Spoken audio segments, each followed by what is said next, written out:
হলো? এই যন্ত্রটা দুইবার সাইলেন্ট দিল কেন? এর মানে কি তুমি ওপর থেকে কিছু চুরি করে নিয়ে যাচ্ছ? এই, তুমি কি পাগল হয়ে গেছো? আমি কেন চুরি করব? আর তুমি কি জানো আমি প্রতিদিন এখানে কাজ করতে আসি? আমার এই মেশিন শনাক্ত করেছে তোমার শরীরের ভিতরে ধাতব কিছু আছে, আর তুমি নিশ্চয়ই ওপর থেকে কিছু চুরি করেছো। তাই তুমি জিনিসপত্র বের করে আমাকে দেখাও। দেখো ভাই, আমি গত 7 বছর ধরে এই মালিকের বাসায় কাজ করছি। আমি কিছু চুরি করি না। বিশ্বাস না হলে মালিককে ফোন করুন। কি হয়েছে গার্ড? তাকে আটকে রেখে কষ্ট দিচ্ছ কেন?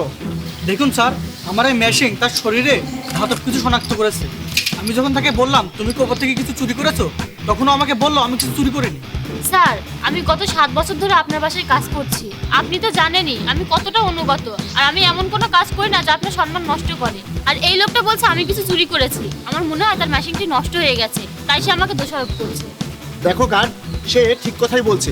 সে আমার বাসায় 7 বছর ধরে কাজ করছে, কিন্তু আজ পর্যন্ত সে একটা সুইও কখনো নিয়ে যায়নি। মনে হচ্ছে সে গর্ভবতী, আর তাই তোমার মেশিনটা বিপ করছে।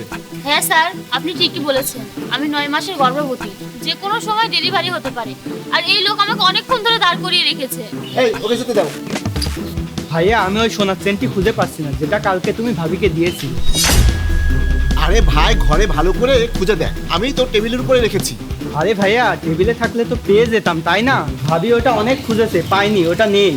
দেখ ভাই, ঘরে যা আর ভালো করে আরেকবার চেক কর। ওটা কোথায় যাবে? ওটা ওখানেই আছে। আরে ভাইয়া, ভাবি ওটা সারা ঘর খুঁজেছে, নেই, সেজন্যই তোমাকে বলতে এসেছি।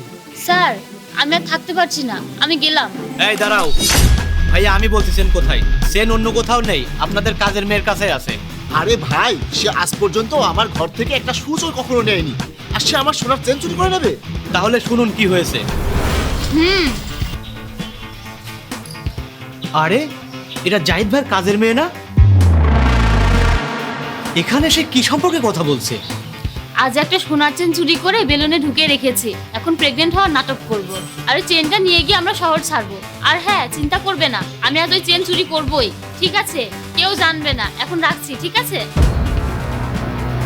আচ্ছা, সে জাহিদ ভাইয়ের চেন চুরির কথা বলছে। আচ্ছা ঠিক আছে, আমি তোমার বেলুন ফাটিয়ে দেব। হ্যাঁ, এখন বুঝলাম। গার্ড একদম ঠিক কথা বলেছে। আর তুমি একটা বেলুনে সোনার চেন লুকিয়ে রেখেছো। এই, বেলুনটি বের করো। আরে, এটা কত বড় জালিয়াতি! এক্ষুনি বের করছি সোনার চেন।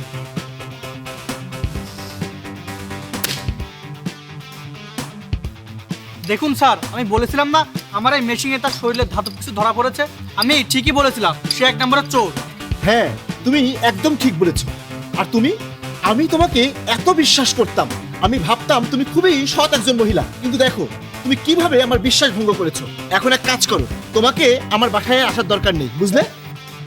স্যার, আমাকে মাফ করে দিন। আসলে আমার টাকার খুবই দরকার ছিল, তাই আমি চুরি করতে বাধ্য হয়েছি। ব্যাস, অনেক হয়েছে, এখন তুমি যাও।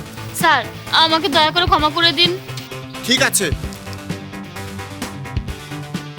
কি আর বলবো ভাই, এই সময়ে ধার্মিকতা বলতে আর কিছুই নেই। কাকেই বা বিশ্বাস করব? ধন্যবাদ ভাই তোমাকে, খুব